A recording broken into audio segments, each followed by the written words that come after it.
question, or he asks the question really, I guess, is the U.S. becoming increasingly anti-science? There are other ways to ask the question as well. How do our political, religious, and other belief systems influence how we make sense of new information, especially for increasingly complex and fast-moving sets of scientific breakthroughs, such as human gene editing and synthetic biology?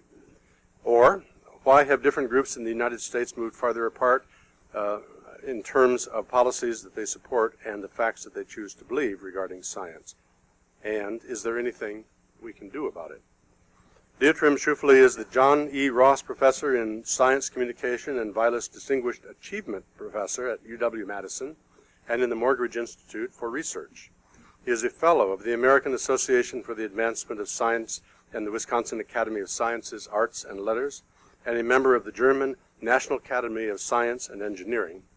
In the past, Scheufele has been a tenured faculty member at Cornell University, a Shorenstein Fellow at Harvard University, and a visiting scholar at the Annenberg Public Policy Center at the University of Pennsylvania. His consulting experience includes work for Public Broadcasting System, the World Health Organization, and the World Bank. And now, to fully round out his credentials, he can be adding presenter to Madison Downtown Rotary as well. So, thank you. Thank you so much. Well, thank you so much, first of all, for the very nice introduction and for having me. It's a great honor to be here, obviously.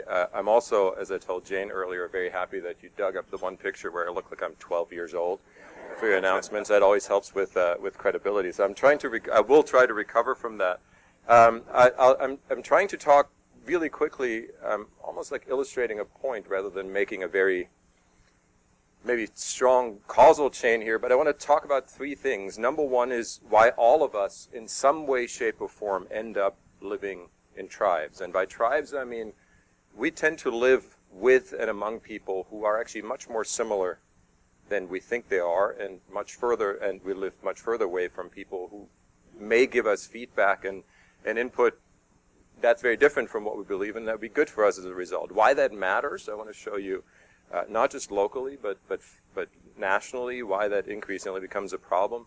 And I want to end, my students always tell me that I give the most depressing lectures because I show all these problems and I never come up with solutions at the end, which is very academic, so I have at least a couple slides at the end. And that also, I think, tie in very nicely with what Kathy Kramer talked about here last week, if I'm not mistaken. But let me start with the idea of why we all live in tribes, and some of that is obviously just human nature.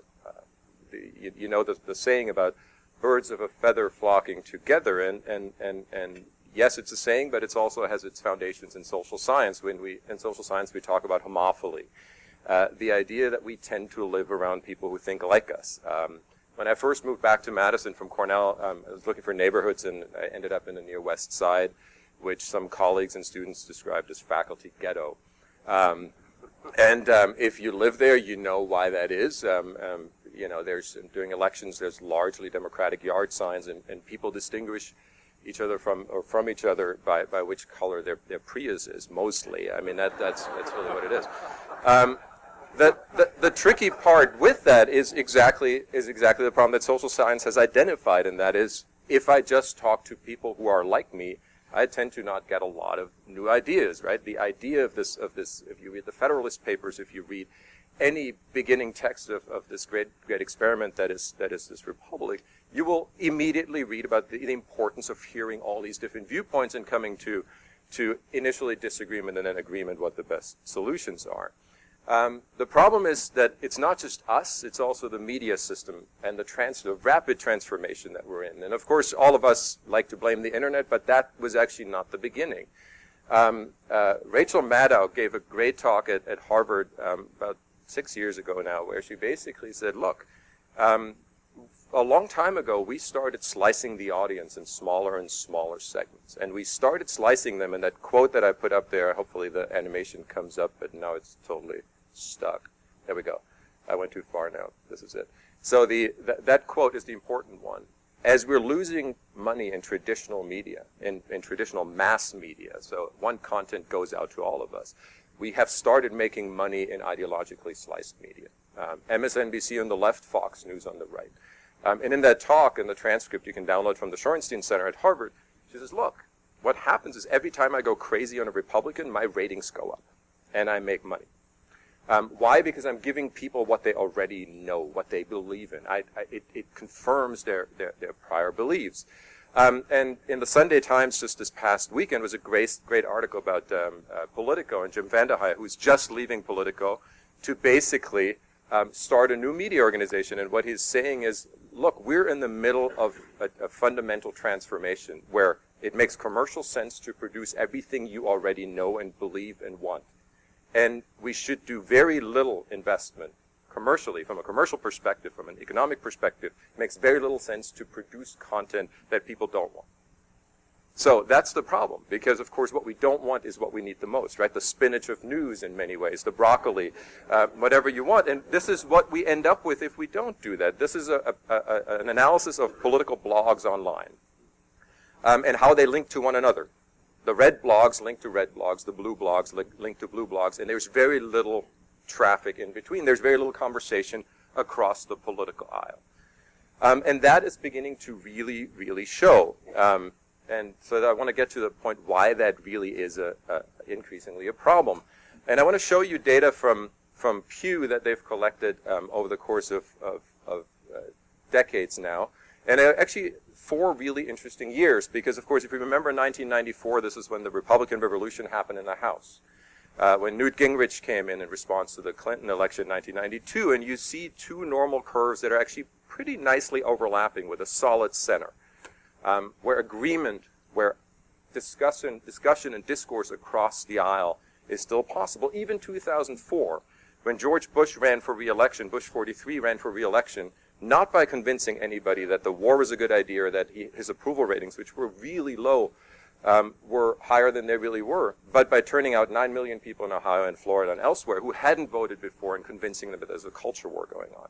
Even then, we were really close together, and there was room for dialogue. 2014, you see the normal curves moving apart.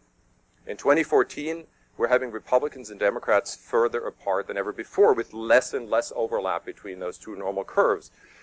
How does that play out? It plays out by when you ask people if they have favorable or very unfavorable. In this case, if you look at the longest bars for blue and red, you have about 1/3 of each party, of partisans in each party saying, I have very unfavorable opinions of the other party. It's not even that I just disagree with them on issues. I have very unfavorable opinions. And the kicker is this. The kicker is that you have 1 in 4, 1 in 3 in each party who actually think that the other party will destroy America. This is where we ended up, right? This is where how far we've moved apart. Why am I setting this up? Because of course, if you think about science, we have half of the country believing in climate change and the other half not believing in climate change. We're at the very bottom of most developed nations when it comes to public acceptance of evolution, just ahead of Turkey. So we're having a real problem because, of course, we're talking about scientific investments there we go. We're talking about scientific investments that have tremendous importance for national security. Things like nanotechnology, modifications at 1 to 100 nanometer. So a billion, with a nanometer being a billionth of a meter. Things that you cannot even do with traditional microscopes. But we're building new armor. We're building new weaponry. We're building cloaking devices for the military. And we have people like Putin saying, look, we're outspending you on this one. And even under Bush 43, we more than quadrupled spending for this. Having a general anti-science sentiment developing is a really dangerous thing. So what is a second outcome in addition to us thinking that we're all out to destroy America? Either I'm pushing or hitting something, or I apologize for that. If I do, I will not touch the podium anymore. But the second thing is it actually influences how we use new information. So let me just show you one thing. So we give people in experiments. We do large surveys, about 3,500 people. We put them randomly into conditions. And we give them an issue that should not be polarized, nanotechnology. Nano silver antimicrobial qualities. Samsung sells washing machines that release it in the water supply. Some environmental impacts. People learn about it. In this experiment, we give them a Canadian source. The Canadians are neutral, so there's no political effect, right? And then we say, hey, we're going to ask you a few questions, but before we ask you those questions, here's a bunch of additional information you can look at. And that's totally randomized. Everybody gets a random order. And everybody gets randomly assigned to, every news item is randomly assigned either a liberal source, Fox, MSNBC, a conservative source, Fox, or a neutral source, Canadian Broadcasting. And so now the question is, on an issue, I give you new scientific information. What do you do? And then we're tracking what do people actually look at. So this is what happens. It's as simple as it is depressing. And that is for an issue that is nonpartisan, that is a scientific issue, where do people go? Well, the more conservative they get, the less likely they are to look at MSNBC, and the more likely they are to look at Fox News, and the more liberal are they are exactly the opposite. Right? For Fox News, you see the liberals not looking at it. So in other words, even for something perfectly politically neutral, we don't go by content, we go by ideology. Those categories that we've established as tribes deeply, deeply shape how we process information. And it gets worse. It's not just what we seek. It's also how we interpret what's in front of us. And this is one thing that I just want to tell you about the phenomenon, because it's really an important one that all of us use all the time. It's called motivated reasoning. And I put here, the two pictures that I put here as somebody who grew up and has lived in Germany for a long time. I'm always fascinated by how quickly the Hitler comparisons come out in this country. Right? I mean, Obama was Hitler for healthcare and Bush was Hitler for education. Both don't seem to be directly tied to fascism, in my opinion, but that's just my own personal take. But what it says is, look, what is education for one person is fascism for the other, right? And what is healthcare for one person is government overreach and fascism for the other. And it's all based on the idea of motivated reasoning. We know this from psychology since the 80s. And it says if I put information in front of you and I force you to look at 10 pieces, you will weigh more heavily those pieces that fit what you already believe in than you will weigh those that don't fit. And that's what's called confirmation or disconfirmation bias. So the exact same facts will be interpreted differently by every single person, including myself in this room. And ultimately, the goal psychologically is to assimilate in a biased fashion new information into what I already know, and to protect my belief system. And nobody is immune from that. I am not, neither is any one of you, right? So that's the key problem. For science, of course, that means that and this is the real important part, is that the exact same scientific fact means different things to different people. So the idea that I just need to teach people about climate change is a bit naive, because that message will arrive very, very differently. Let me show you one example really quickly, and that came out of the budget cuts to the UW system that, again, people can take very different perspectives on.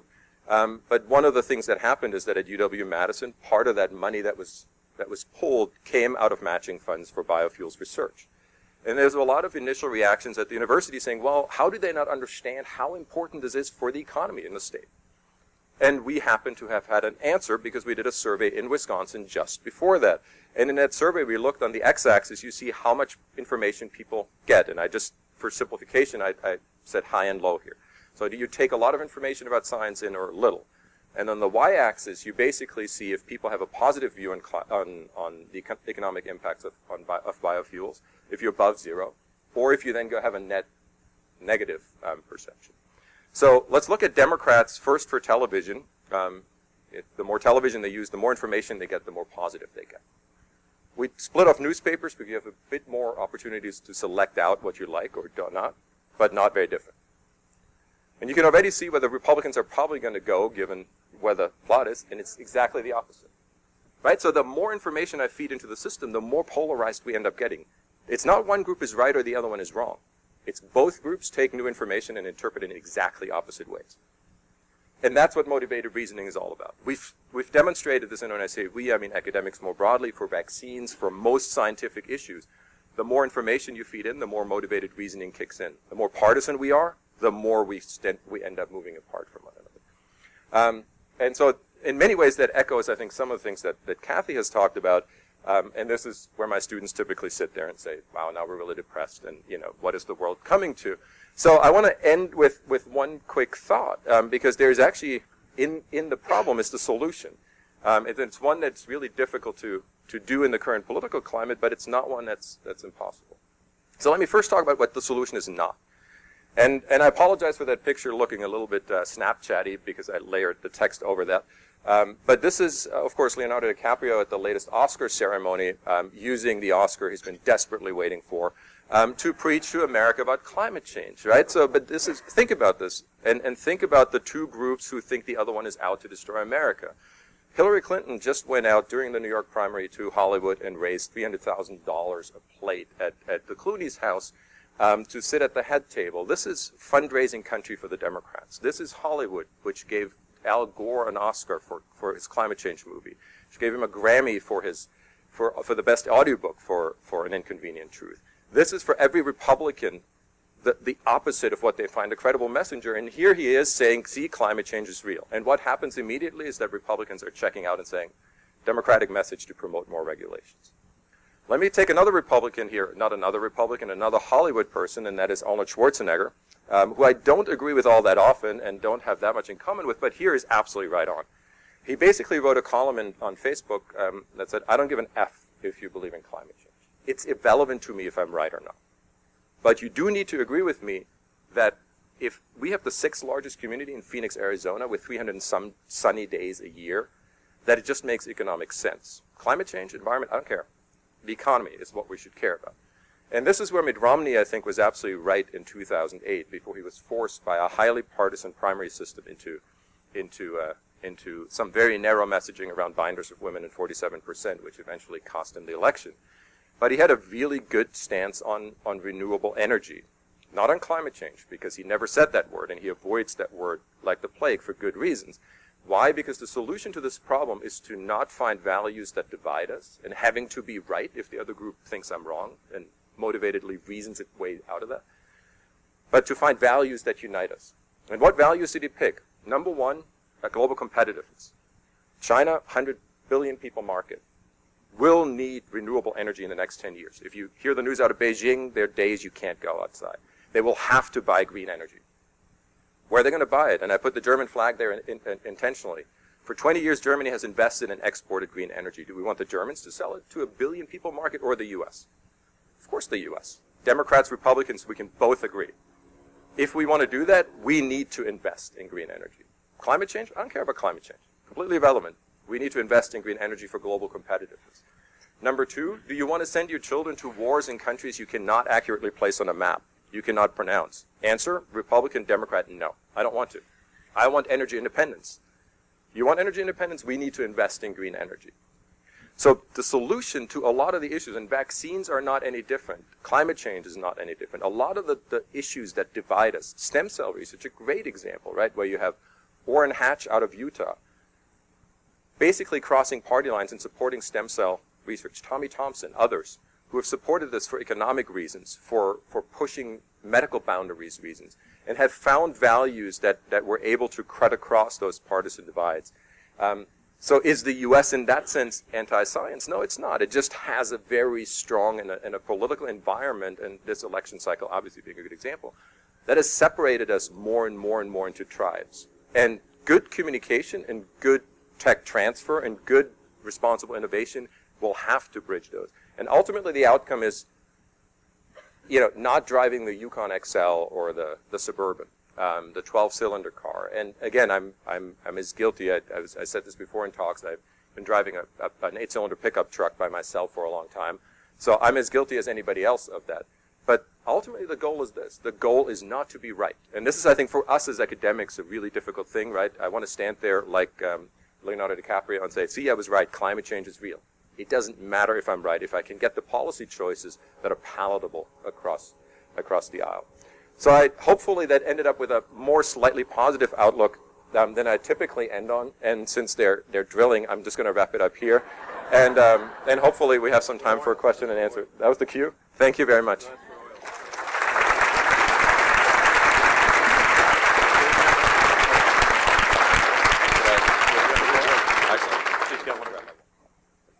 We'll take questions. I'm just watching the mics here. First one's over here. Ja, zuerst einmal einen schönen guten Nachmittag. Okay, we'll cut that out. Being a German myself, we have a multitude of political parties, while in this country we really just have two major political parties. Does that contribute to everything that you have just been describing? And would more political choices, coalitions, et cetera, maybe bring a solution to some of this? Sure, and some of that is a very hypothetical question because it's not going to happen, right? So that's and we were just talking about this before lunch. The current system that we're having, especially the primary and caucus system, is not God-given. It came out of McGovern Fraser in 1968. So in other words, yes, there were primaries before that and caucuses, but they weren't mandated and they weren't in any way regulated the way they are now. There's a great book by Tom Patterson at Harvard called Out of Order, where he basically, who he calls out of order is the media. And he's saying what they've done is they've taken the primary system, basically taken over. They've produced this idea of momentum, of viability that pushes people like Trump, who again, if you mathematically think through this, and this is not an anti-Trump statement, this is a statement about the primaries, but so we typically have turnout in the primaries between 20, this time around 40%, but typically 20%, and then of those, another 40% vote for Trump. So already we're at 16% of even just the people who can vote. In most closed primaries, that's 30% of the electorate who are registered Republicans. So you get a really, really small group of highly partisan people early on in the process picking candidates, which is why we ended up with a polarized process we had. This is why, somebody like Bernie Sanders, with a great piece in the Times, who originally ran as an issue candidate, he didn't think he would win, which he won't anyway, but as it looks. But he ran to move the platform to the left. And then you have, who's the person with the sweater vest, whose name escapes me on the right now? Santorum, Rick Santorum, who doesn't run to be president. He runs to move the platform to the right, right? So this primary system that we introduced in 1968 has dichotomized the race even further. My guess, and I will, regret this if it doesn't turn out, but I think that we'll see after this election cycle, I think both parties will be interested in taking control back a little bit, and I think we'll see some modifications to the primary system and the caucus system. The Republicans certainly will push that pretty heavily. So I don't think it's the number of parties. I think it's that thing that we did with the first time 1972 election, where we really, really polarized the electorate more and more and more. And the last few elections have shown this, and that's how they've been won. Next mic is right over here. Thank you for your talk today. I wanted to have you comment on perhaps three different what I'll call influence groups, parents, spouses, and universities. So we know that some children emerge with different beliefs than their parents. We know that occasionally there are spouses who may have different political beliefs. And we know that universities seem to be bastions of liberalism according to some, but yet not all the people who graduate from universities eventually maintain their liberalism. So could you Sure. share this? So and interestingly, you left actually the one group where you have the highest likelihood of encountering non-consistent beliefs based on research, and that's the workplace. So if you actually look at all the different places where you're likely to encounter views that are different from your own, it's actually where you work, and which makes some sense given that how little choice you have in many ways over the other people that you pick very often to work with.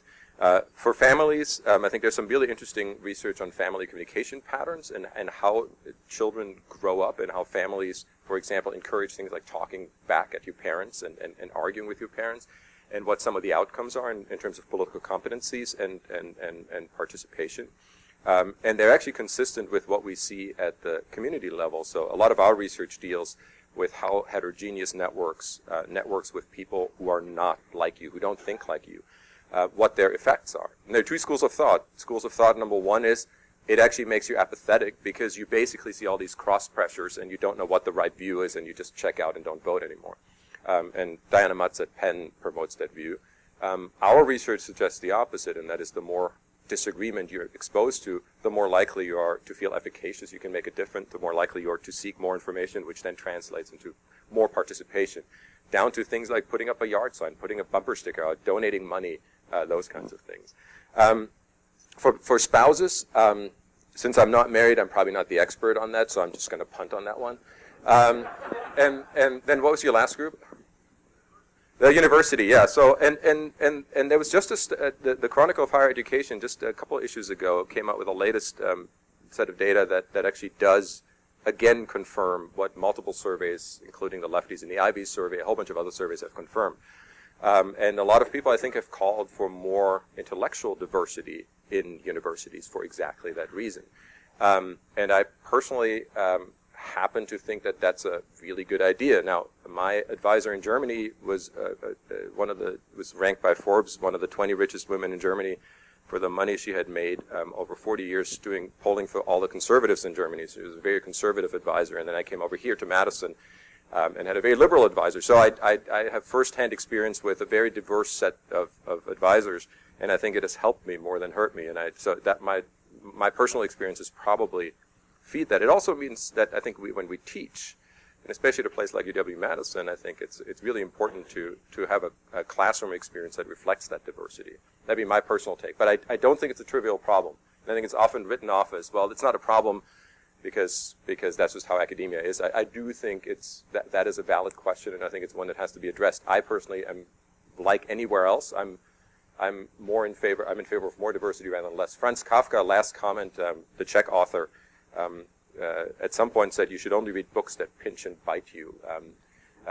The other stuff you could write yourself. And I think that was a very insightful statement, and I would subscribe to it. Hi, thanks for being here. So social media, specific question. There's a great meme that goes something like, has anything ever posted on social media ever changed anyone's mind? And I really wonder about that in the context of your talk about tribes, because, well, in my observation, we do self-select very strongly on social media. Many of us are also friends with, for example, people from high school or the spouses of friends who have divergent views. And so I at least am exposed through my various social media platforms. Where does that fit into this? And is there a place for your kind of solution model at the end that maybe we could practice in those formats? Yeah, that's a really, really good question. So the problem with it, of course, that it makes no commercial sense for social media to alleviate the problem. It makes perfect commercial sense to make the problem worse and worse. In other words, what does Facebook do, right? What is the business model? And the business model is to collect data. That's it. I mean, we're not the users of Facebook. We're basically the product.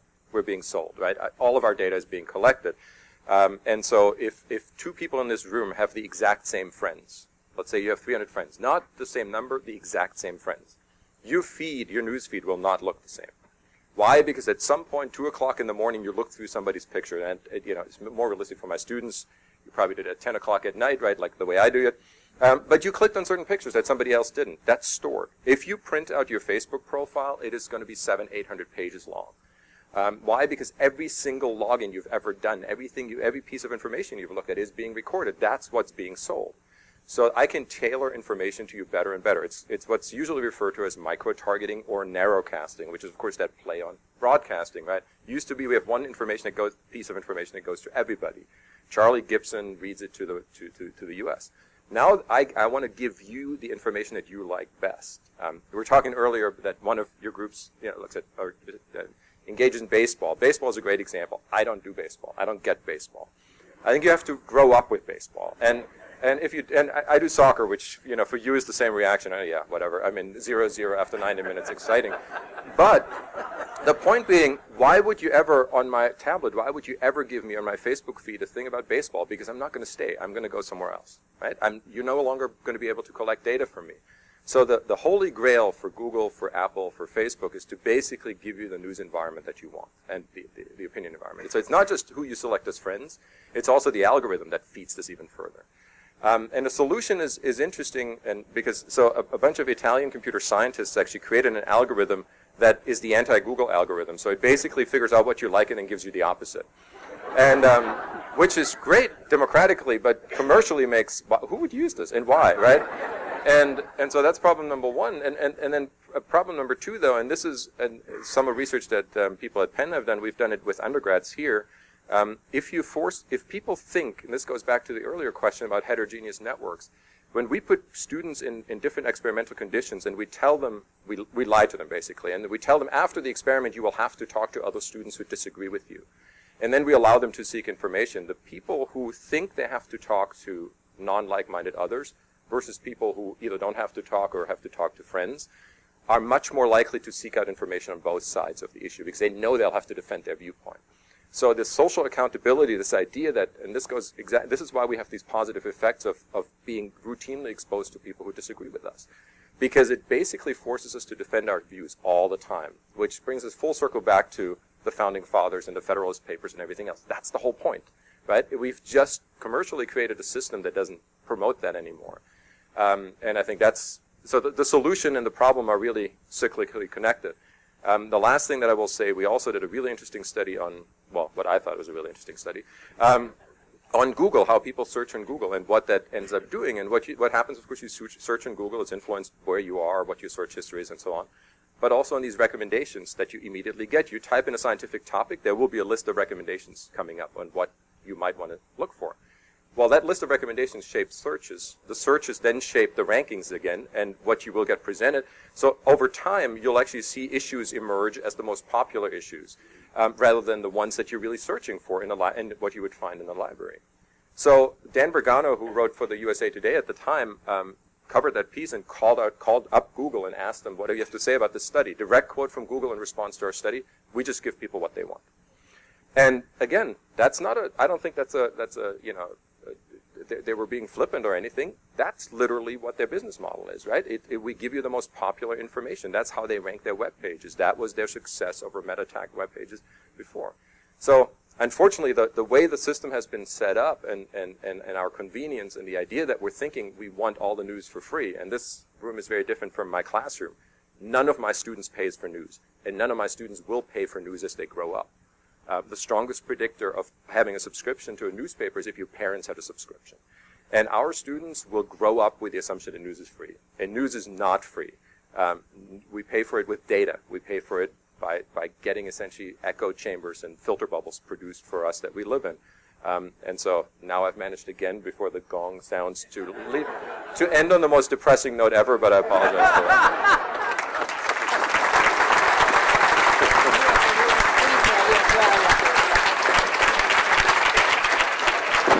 Thank you. We could keep listening to you, but just a word about baseball. It'll help you. The New York Yankees' beloved coach, Casey Stengel, Yankees are a baseball team, was asked to explain the game, and he said, good pitching beats good hitting every time, and vice versa. Meeting adjourned.